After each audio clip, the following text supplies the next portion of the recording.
oro já agradecendo, Pai, porque nós vamos sair daqui muito melhores do que entramos. E vamos sair daqui com algumas dúvidas que nós tínhamos, mas vai ser respondida através desta palestra.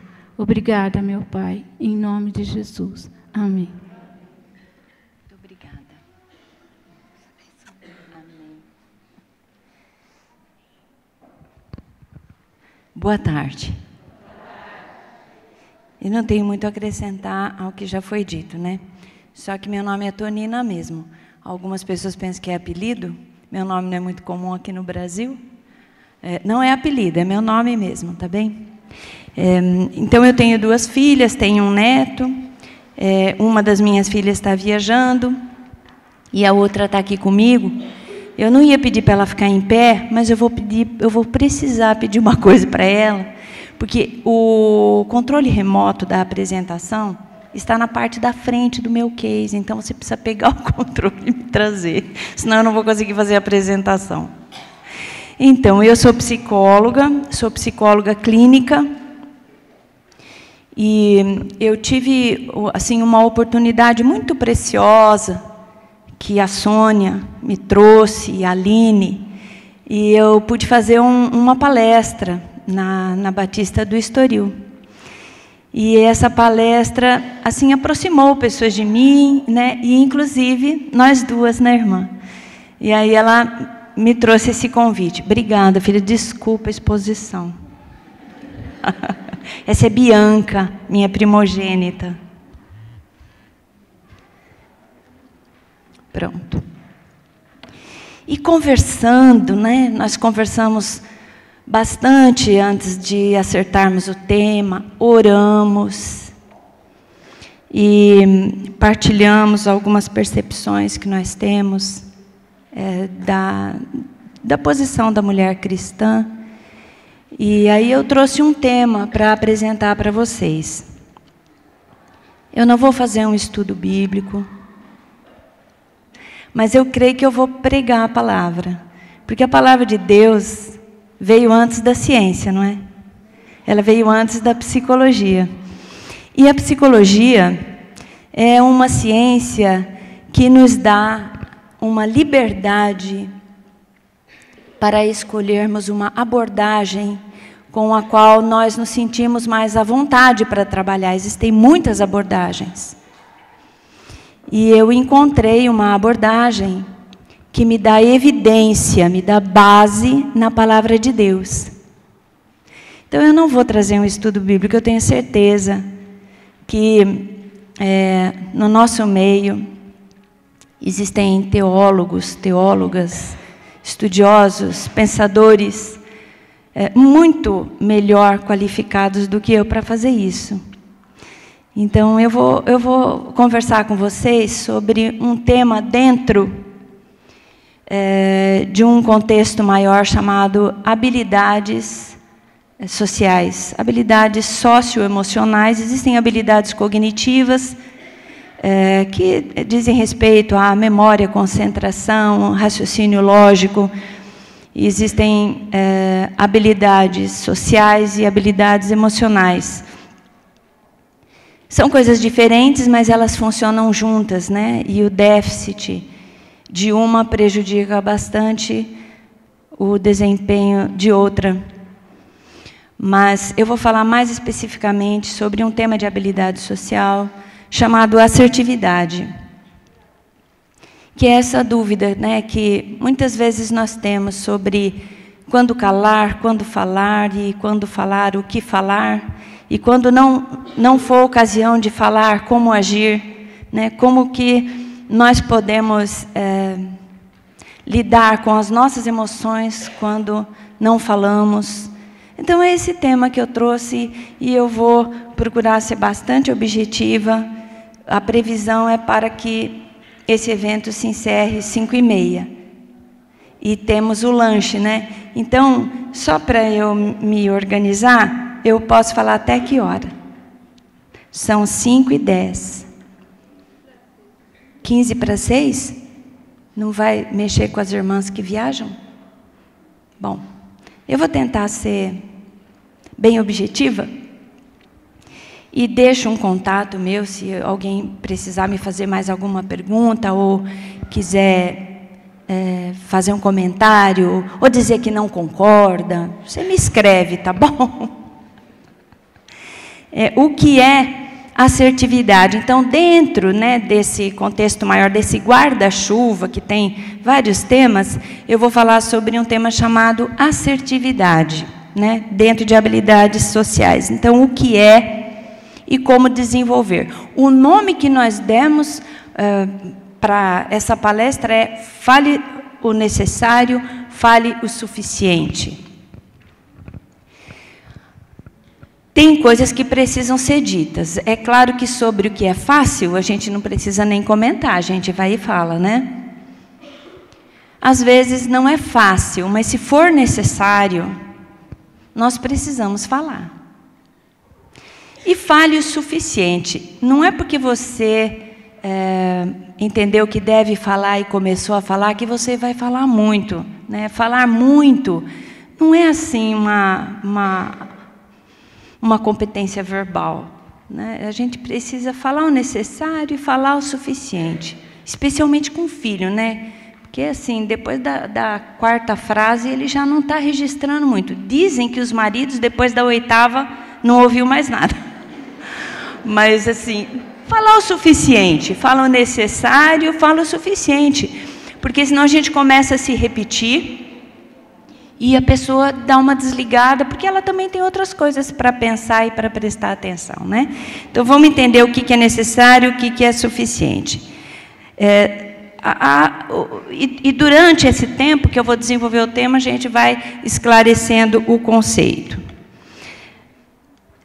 Tudo que nós falamos sobre o ser humano, em relação ao que a ciência diz, nós sempre falamos menos do que o ser humano é. O ser humano é complexo, e uma pessoa que vem falar sobre o ser humano e fecha o assunto, ela pode estar correndo o risco de ser arrogante, né? O ser humano é complexo, e muitas coisas já foram concluídas e depois modificadas, né? A opinião foi modificada, e ainda temos muito que aprender. Mas eu preciso ter a responsabilidade de comunicar o correto, que está conhecido até aqui, né? Não é porque também o ser humano é complexo que a gente não sabe nada, não é isso. Mas o ser humano é complexo, tá? Então, isso é um estudo focal, um estudo pontual, que ajuda a gente a se colocar em termos de comunicação e, aplicando algumas ferramentas que eu vou ensinar, talvez a gente consiga melhorar, aprimorar a comunicação e, consequentemente, os relacionamentos. Vamos definir 4 tipos de comunicação, 4 estilos de comunicação que repercutem em relacionamento, né? Nós vamos falar sobre o passivo, o agressivo, o passivo-agressivo e o assertivo. Vamos pontuar esses 4 estilos. É importante que a gente conheça esses conceitos, né? Então, o primeiro passo é realmente a consciência do problema, é a identificação do problema, conhecer o conceito para eu poder ver aonde eu me identifico. Além de conhecer e me identificar, é preciso que haja interesse em administrar esses conceitos, porque alguma coisa deles todos nós temos. Então, é preciso haver um interesse, né? É preciso que intencionalmente a gente se disponha a se exercitar. Quando nos identificamos e nos dispomos a exercitar, nós ganhamos em comunicação. A nossa comunicação passa a contar com mais qualidade. Isso nos ajuda a manter relacionamentos. Isso nos ajuda a ter uma postura mais madura. É interessante falar de maturidade para adultos, né? Mas, assim, eu conheço pessoas com 50 anos que ainda batem o telefone não é na cara do outro, porque se está no telefone, o outro está longe, né? Mas bate o telefone. Né? Pessoas que não deveriam mais estar agindo dessa forma, podendo até ter vontade de fazer isso, mas depois da vontade a gente pensa e não faz, né? Não é verdade? Então, agir de modo maduro e enfrentar desafios. Tem pessoas que enviam currículos, pleiteando trabalhos e chamados para uma entrevista, começam a temer, né? Como eu vou me comunicar, o que eu vou responder, o que eu vou falar, e não comparece na entrevista. Tem pessoas que deixam de aproveitar oportunidades, pessoas que deixam de conhecer pessoas novas, que deixam de ir a festas. E muito triste admitir isso, mas existem pessoas que começam a realmente fazer uso de álcool e outras substâncias para vencer timidez. Então, um benefício que nós recebemos quando nós aprendemos a falar o necessário e falar o suficiente, um dos benefícios nós podemos dizer que está nesse pacote aqui, tá bom? E aí, vamos lá? O que nós podemos citar, né, como origem, como causa? O que nos leva a fugir desses problemas, desses enfrentamentos, que eu citei alguns exemplos? Por que algumas pessoas têm tanta dificuldade de dizer não? O que impede uma comunicação mais transparente, mais positiva? E por que há tanta invasão de espaços? Existem pessoas que fazem perguntas que você fica olhando para ela e falando: como é que eu vou responder isso? O que essa pessoa pensa, né? Para se dar o direito de fazer uma pergunta desse nível para mim? Devolve o quê? A intimidade que eu não te dei. Né? Por quê? Por que essas coisas acontecem? Espaços são invadidos. E a resposta dessa pergunta, na verdade, está numa emoção, né? Que é esse X aí, né? O que nos leva a nos esquivarmos de oportunidades e, em outras situações, invadirmos essa emoção. É esse X da perda, de perder o amor do outro, o emprego, a aprovação social. É essa coisa de perder, de se sentir excluído e de ser humilhado. Que emoção você acha que é essa? O que nós podemos escrever aí? Quem assistiu Divertidamente? Então, gente, é uma animação, mas é sério, aquele negócio é sério. É atividade terapêutica que eu dou no meu consultório. Tem que assistir o Divertidamente. Aquele filme tem como consultoria neurocientistas.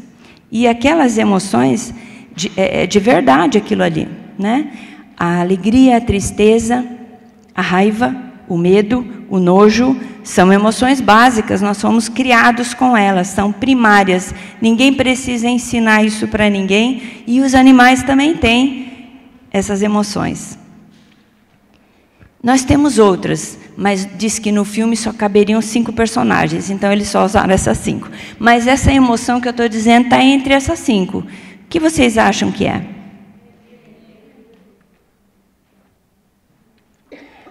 É o medo, gente.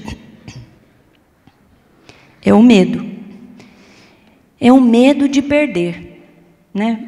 E perder essas coisas aí. De perder o amor do outro, de perder o emprego, de perder a aprovação, medo de ser excluído, medo de ser humilhado.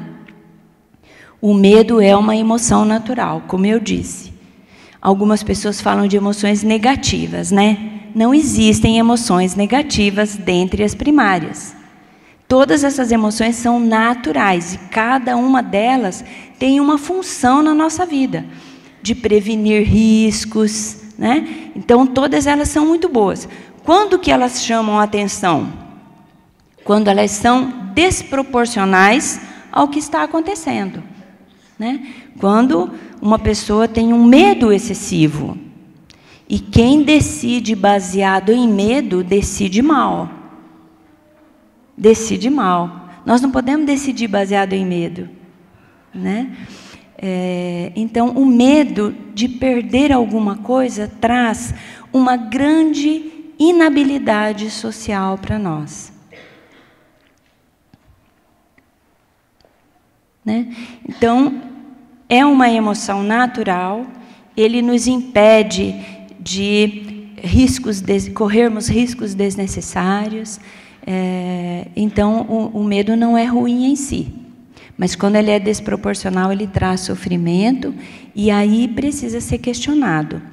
Aqui, somos todos adultos. E na fase adulta, nós temos a tendência a resolver os nossos problemas, e isso é legítimo, é bom. Só que nós precisamos nos dar um prazo para resolvermos os nossos problemas, porque se dentro de um prazo nós não conseguirmos resolver, nós precisamos buscar ajuda. Senão nós acabamos nos acostumando com aquele problema, né? E cronificando o problema. Então, o medo desproporcional, o medo que impede uma pessoa de falar, de sair, de correr riscos, eu vou me expressar melhor, de encarar desafios, o medo que impede uma pessoa de superar obstáculos, esse medo precisa ser tratado. Porque, por si só, ele não vai diminuir. Pelo contrário, a maneira como essa pessoa pensa o medo dela, ela acaba alimentando esse medo. E ele alimentado, vai aumentar. Tá bem? A origem da palavra assertividade é a palavra acero. Acero significa afirmar. E afirmar não é acertar, mas é se firmar. E afirmar honestamente, sinceramente. Isso é assertividade. Não é... Às vezes a gente pode falar assim, nossa, olha, você acertou isso, foi super assertiva. Não é bem colocado. Acertar é uma coisa, ser assertivo é saber fazer as suas afirmações. Isso é ser assertivo. E a origem é acero. E honestamente e sinceramente, a gente vai para a palavra sincera, que é uma palavra de origem romana. Os romanos fabricavam vasos de cera. E quando a cera era pura, limpa, de qualidade, aquilo que fosse colocado no vaso seria visto com tranquilidade. Você olharia para o vaso e já veria o que tinha ali dentro. Enxergar através de suas paredes. Então, esse é o objetivo que a gente tem quando a gente faz um treinamento de habilidade social, especificamente na área da assertividade. É que a pessoa seja sincera, que ela seja honesta e que ela consiga expressar tanto o que ela sente quanto o que ela pensa.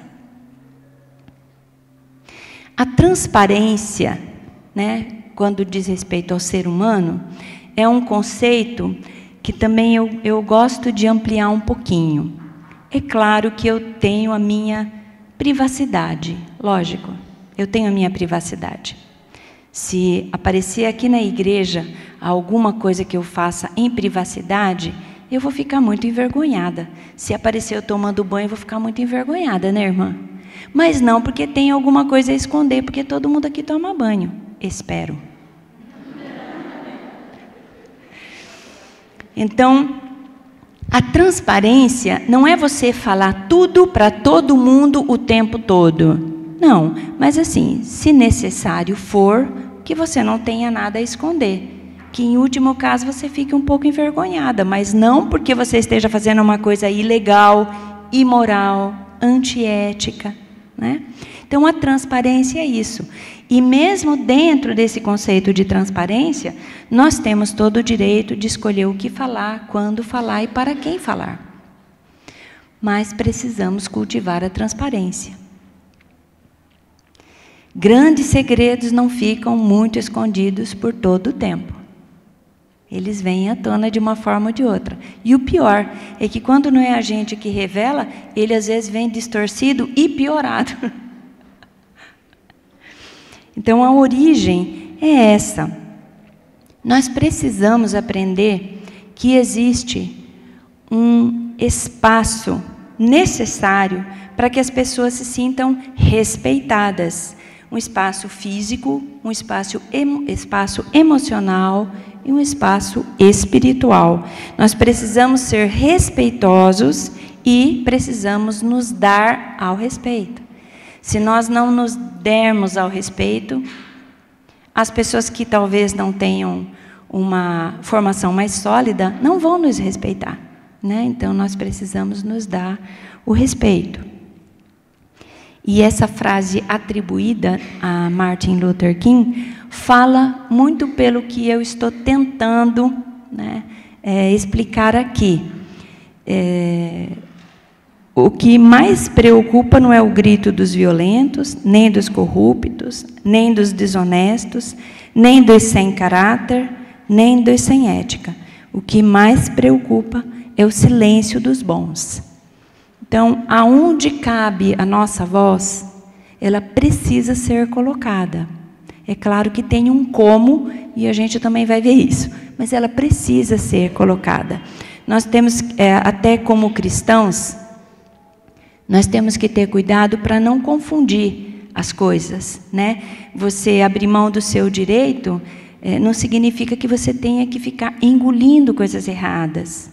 Você renunciar às vezes, há um tempo em favor do outro, não significa que você não possa dizer que você está se sentindo desrespeitada, né? Então, nós não podemos usar a palavra de Deus numa distorção que nos coloca numa posição que não é a posição que Jesus nos colocou.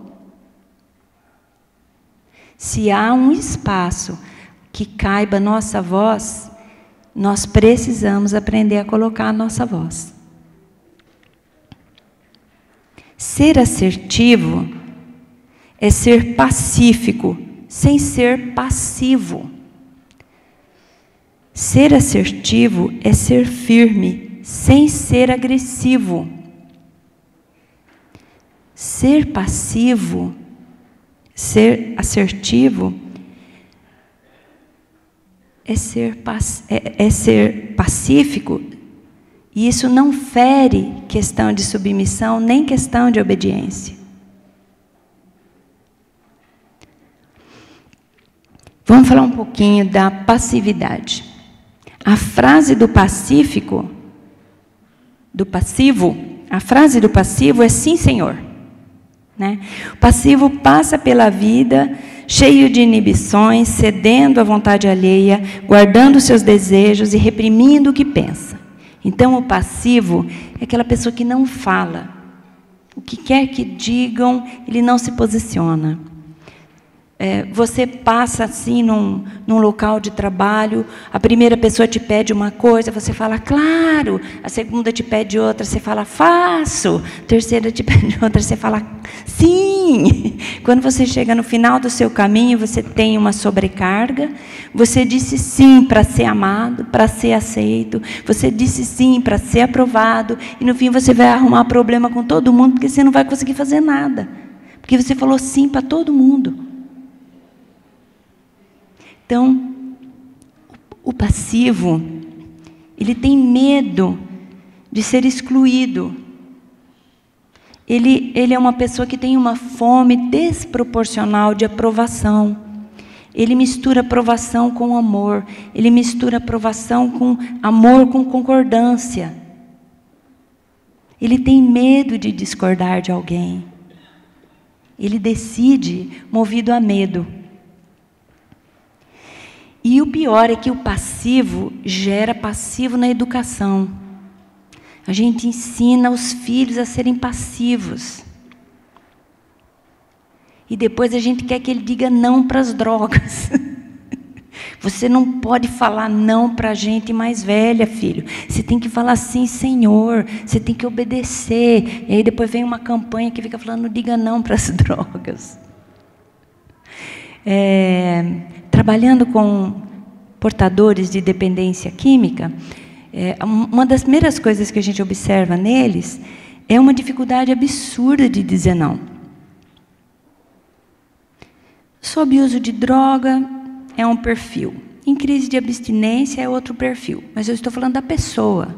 Estou falando dele limpo, né? Muito difícil falar não. E eu falei que o passivo já era passivo, porque quando nós trabalhamos com internos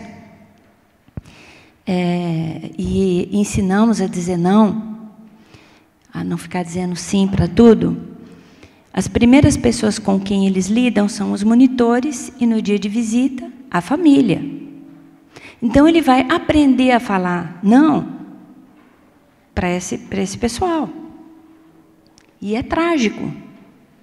Quando ele fala não para a mãe no dia da visita, a mãe chora. Não gosta mais de mim. Vou tirar meu filho daqui. Vocês estão jogando meu filho contra mim.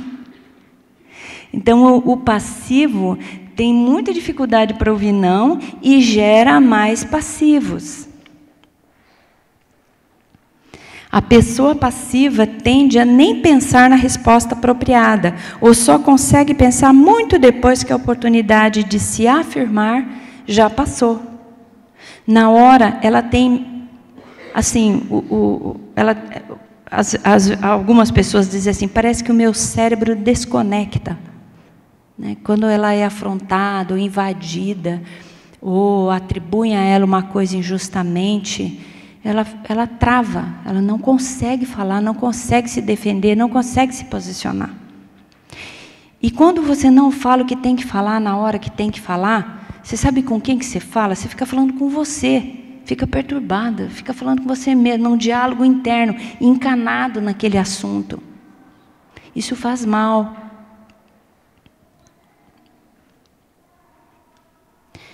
Uma imagem de uma pessoa passiva é mais ou menos essa. Ela se afoga em todas aquelas palavras que ela devia ter dito e não disse. É um afogado. O passivo é um afogado.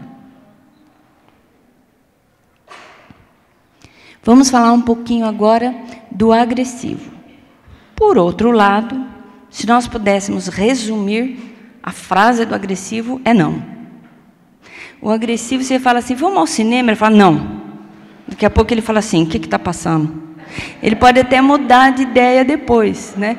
Mas a resposta imediata, o automático dele é a oposição. Às vezes ele fala assim, não. Né? É o automático dele, é o pensamento automático dele. Ele pode responder muito vigorosamente, causando uma forte impressão negativa, e muitas vezes ele se arrepende depois.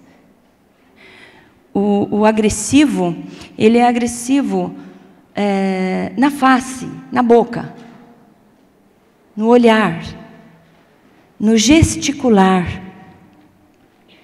no tom de voz. Não é só o que se fala, mas o tom de voz que se usa, né? Assim é o agressivo.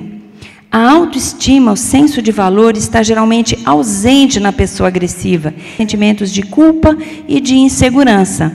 É interessante que essa descrição nos faz pensar imediatamente no passivo, não é? Autoestima baixa, insegurança, culpa. Mas, na verdade, isso está presente no agressivo também. A questão é que ele reage em agressividade.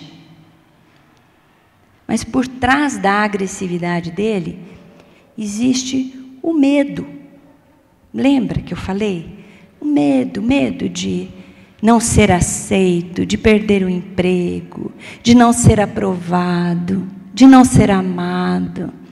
Então, por trás da inabilidade social, seja para passividade ou para agressividade, nós encontramos um quadro de uma pessoa profundamente insegura.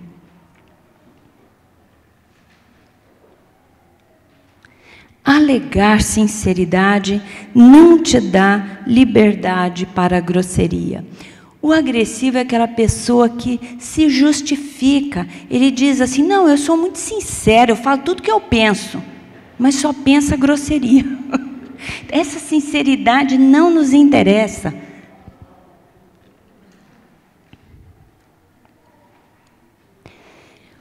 Existe um terceiro perfil que, na verdade, é o perfil mais realista. É o perfil que nós encontramos em maior número hoje em dia. É muito difícil você encontrar alguém puramente passivo. E é muito difícil você encontrar alguém puramente agressivo.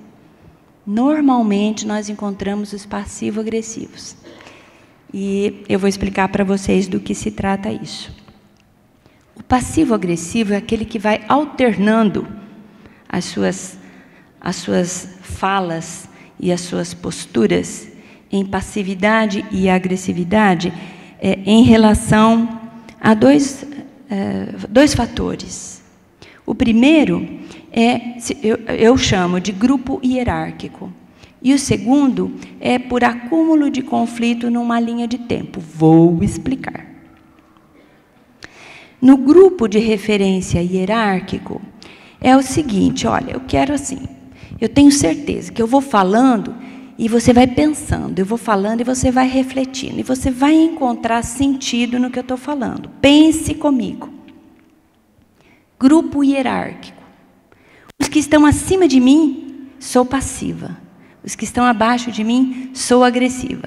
Sou passiva perante o pastor, os líderes, o conselho, o presbitério, né? Mas sou agressiva com as outras pessoas.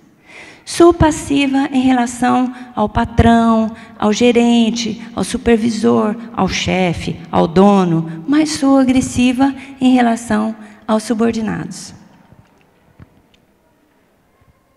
Essa hierarquia não precisa ser apenas organizacional. Pode ser uma hierarquia que eu tenha em mente. Então, eu sou agressiva com aquelas pessoas que já estão conquistadas, a minha família. Sou agressiva em casa, vai tudo assim, bota no peito. Mas, para os de fora, eu sou passiva. Lavo o carro do meu vizinho.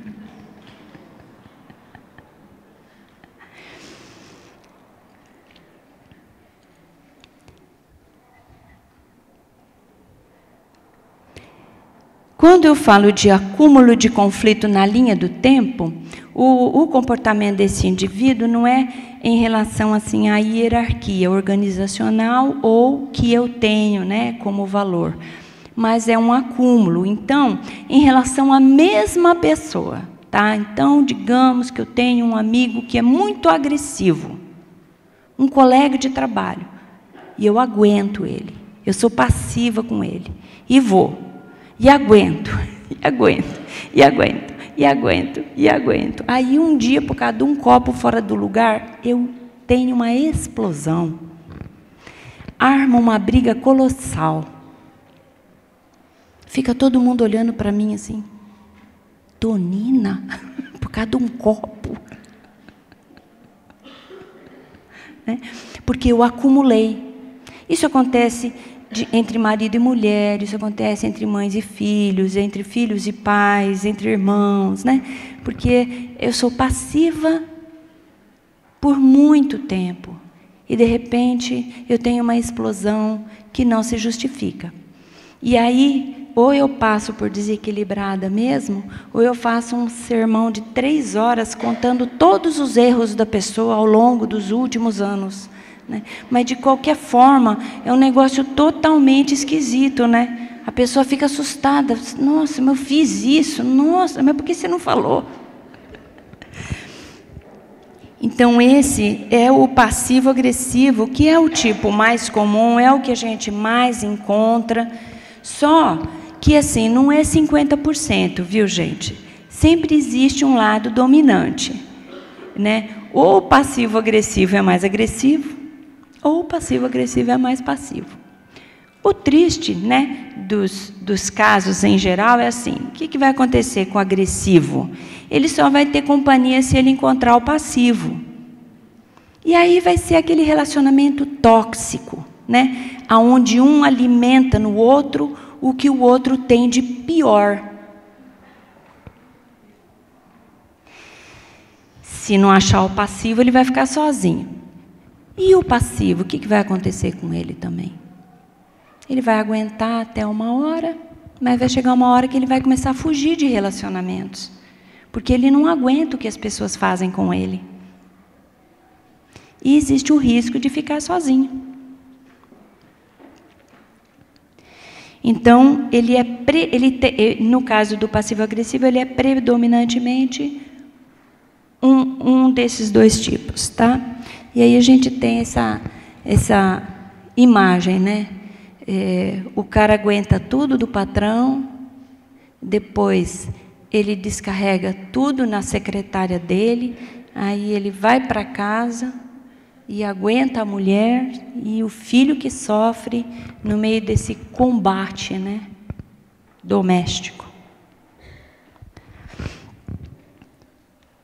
E a assertividade, então, né? Antes da gente entrar nela, eu queria trazer essa informação para vocês,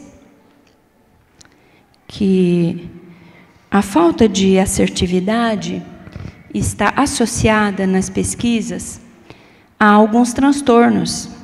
E um deles é o transtorno da ansiedade. Porque a pessoa, ela aguenta, ela engole muita coisa. E isso começa a ativar algo que também é natural, porque uma dose de ansiedade todos nós temos. A ansiedade, ela é saudável. A ansiedade, muitas vezes, é o que nos faz cumprir prazo, sabe? Então, uma dose de ansiedade é uma coisa muito importante. Mas, quando ela é desproporcional, também ela precisa de cuidado. E existe essa pesquisa que eu contei para vocês, que associa a falta de habilidade social aos transtornos de ansiedade, porque a pessoa vai aguentando muita coisa, né? E aí eu coloquei, assim, alguns sintomas, tá bom? Um ou outro todos nós temos, tá? Mas quando a gente faz uma sondagem clínica, né, a gente precisa observar como isso aparece, quanto isso aparece, quando isso aparece. Então, tem muitas coisas que a gente tem que observar, tá bom? Mas, de maneira geral, a ansiedade tem esses sintomas, né? Dormência ou formigamento, sensação de calor, sudorese, sem evidência do calor, tremores nas mãos, braços ou pernas, dificuldade para relaxar, medo contínuo de que aconteça o pior. Vai viajar? Ih, estou sentindo uma coisa aqui. Tontura, sensação de desmaio, aceleração nos batimentos do coração, falta de equilíbrio, pânico, agitação, medo de perder o controle, dificuldade para respirar, medo de morrer, susto, má digestão, rubor facial.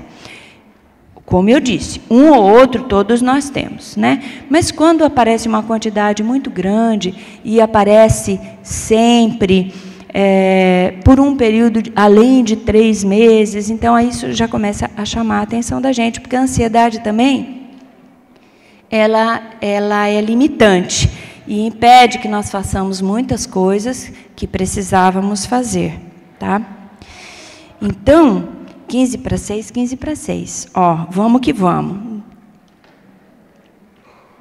Como eu disse, a palavra de Deus, ela vem antes da ciência, ela vem antes da psicologia, e é muito bom quando a gente estuda e a gente encontra, a gente se identifica com uma abordagem aonde fica assim, onde nós podemos nos sentir mais seguros por causa de base bíblica, né? Por evidência bíblica.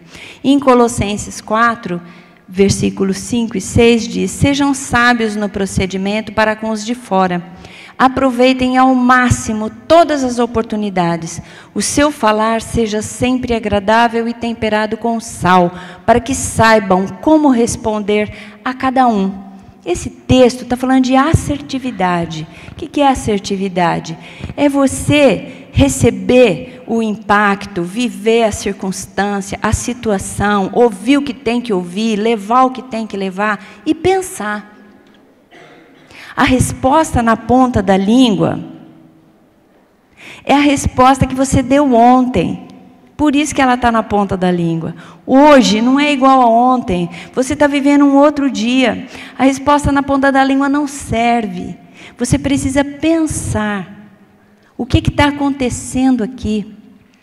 O que eu estou sentindo em relação a isso? Organizar suas ideias. Falar com a pessoa certa. Não fale de terceiros. Isso tem um nome científico muito sofisticado, chama fofoca. Fale para a pessoa certa.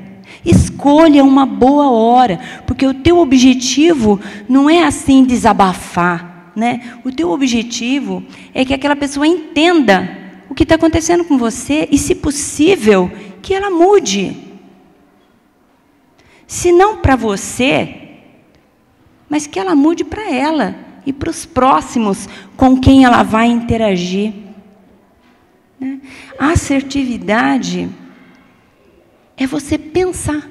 Ninguém nasce assertivo. Algumas pessoas têm um pouco mais de facilidade, outras um pouco mais de dificuldade. Saímos de um ambiente que alguns ambientes ajudam a gente a ser mais assertivo, alguns ambientes dificultam bastante as coisas, né? Mas na maturidade nós temos escolha.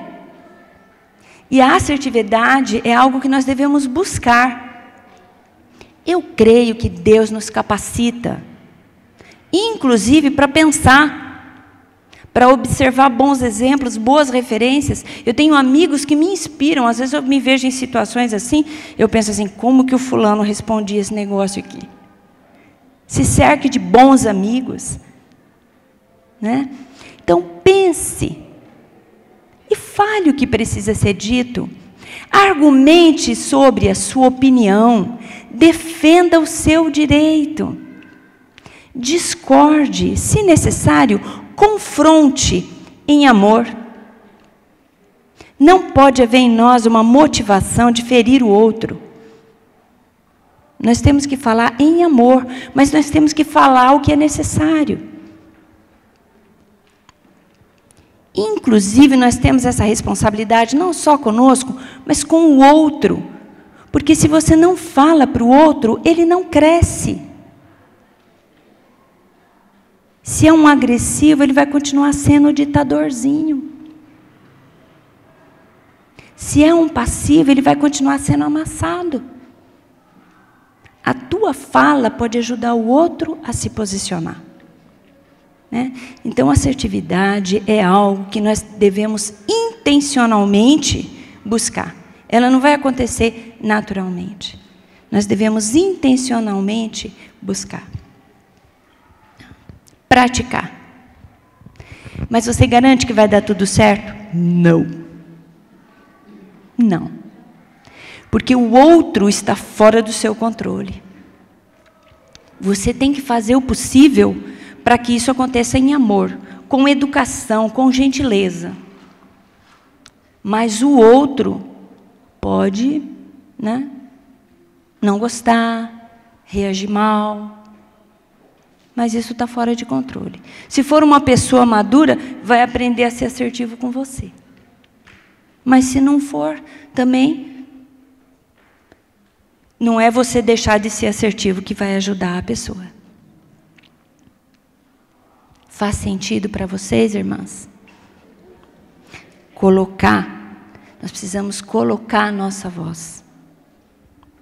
Pensar. Outro dia uma mãe falou assim para mim, olha, Tonina, eu assisti uma palestra sua, e você sabe, meu filho outro dia falou um negócio para mim, eu fiquei tão chateada, mas eu não sabia o que falar, eu falei assim, espera aí, eu vou pensar, e depois eu vou voltar ao assunto com você. Se você não souber o que falar na hora, não fale para se arrepender. deixa avisado, fala, eu vou ver. Ah, mas o que você vai fazer? Você fala, não sei, mas eu vou pensar. E depois você retoma o assunto. Se for difícil demais, escreva. Mas não deixe de se colocar, senão você vai ficar afogado igual aquela figura ali. Ó.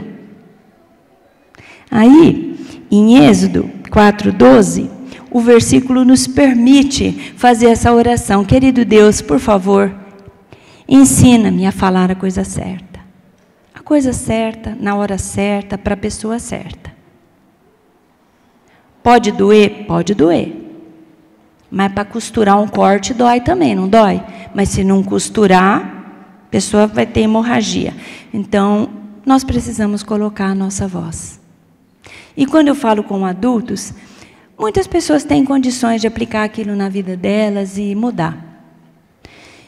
E se isso não acontecer, eu aconselho você a procurar ajuda. Né? E psicologia não é a única ajuda que existe.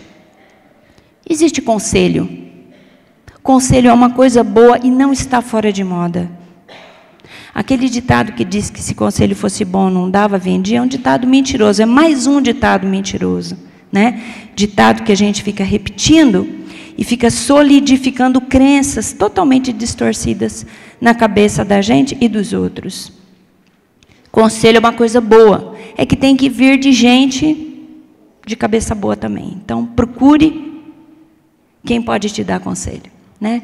Aconselhamento, né? Tendo como modelo a palavra de Deus. Maravilhoso. Então, se você não conseguir, procure ajuda. E se você entender que precisa de psicoterapia, procure. Em Bauru tem muitas oportunidades, muitas alternativas, consultório particular, consultório solidário, as universidades atendendo gratuitamente. Olha, não faz terapia realmente quem não quer. Tem muitas alternativas, tem grupos, eu trabalho com grupos, é uma coisa que facilita muito o custo, cai, eu trabalho com grupos de mulheres, né, para treinar habilidades cognitivas e socioemocionais, é muito gostoso, é muito legal, né? Então, tente aplicar isso e talvez você dê certo, viu? Pode ser que dê certo mesmo. Mas se você não conseguir, se você sentir que continua agressiva, que as pessoas continuam reclamando de você, que as pessoas continuam dizendo que você não devia ter dito o que disse, né? Ou às vezes até batendo em filho, batendo em criança. Ou se você está engolindo muito sapo, minha irmã, tente mudar essa situação. Se não conseguir, busque ajuda, tá bem? Gente, eu vou encerrar, né? Eu quero agradecer, eu vou deixar meu contato, né? Esse é o meu e-mail, é o meu nome é Tonina Miralha, e o meu e-mail é toninamira, né? Eu reduzi, toninamira@gmail.com. E como você falou, o Facebook, gente, o Facebook é um instrumento como outro qualquer. Eu tenho um amigo que fala, é igual a faca que você tem lá na cozinha. Tem gente que prepara uma refeição maravilhosa, tem gente que pega a faca e mata o outro, né? O negócio não é a faca. Então, o problema não é o Facebook. O Facebook é um instrumento. Eu faço um uso muito legal dele. Eu atendo a semana toda. Depois eu faço um estudo de caso para começar outra semana, né? Encontrando as pessoas e sabendo como conduzir. E muitas coisas que não cabem na sessão, muitas coisas que às vezes eu vejo depois que poderia acrescentar, eu publico. Publico artigos, assim, textos autorais, textos que eu compartilho. Eu faço publicações sobre os temas que me são trazidos em consultório, né? Então, eu tenho essa página aqui, que é Tonina Miralha, psicóloga, aonde eu publico, né? Como eu disse, textos autorais e textos que eu encontro, textos bons, né? E que eu compartilho em relação a temas comuns.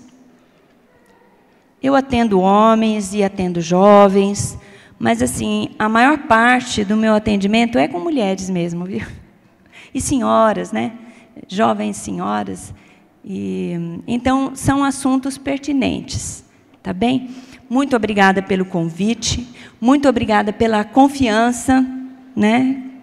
Estou aqui com o microfone na mão, né? Espero não ter cometido nenhuma. E por vocês terem permanecido, muito obrigada mesmo, de coração. Para mim é uma alegria vir a uma outra igreja, né? Eu sou membro da Wiener. Eu sou membro da Wiener lá em Piratininga, irmã. Pastor Milton Lucas, né? Trago uma saudação dele para as igrejas. Estou aqui porque ele me liberou e me abençoou, e tem pessoas orando por mim, senão eu nem estaria. E eu fiquei muito emocionada. A entrada das bandeiras, o hino nacional me emocionou, né? Uma brincadeira muito divertida. É muito legal a gente ver o corpo de Cristo. Ele é muito rico, né? Ele é muito rico. Estão falando tanto em diversidade agora, né, gente? Nós conhecemos a diversidade faz tanto tempo, né? Séculos, né? O corpo de Cristo é tão rico, né? E tão abençoador. É tão legal quando a gente vê formas diferentes de se manifestar e de louvar e de adorar a Deus, né? E isso tudo nos torna pessoas mais ricas também. Muito obrigada. Eu fui muito abençoada hoje à tarde. Eu estou saindo daqui muito maior do que eu entrei. Obrigada, viu, querida?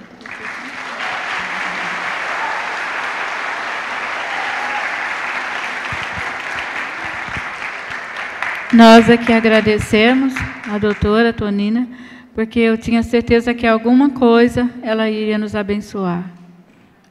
Eu já fui abençoada. Quando eu cheguei, ia começar a programação, que eu olhei essa igreja lotada, eu cheguei para o pastor Jefferson e disse assim: fica comigo aqui, porque deu crise de ansiedade. Podia ter falado comigo.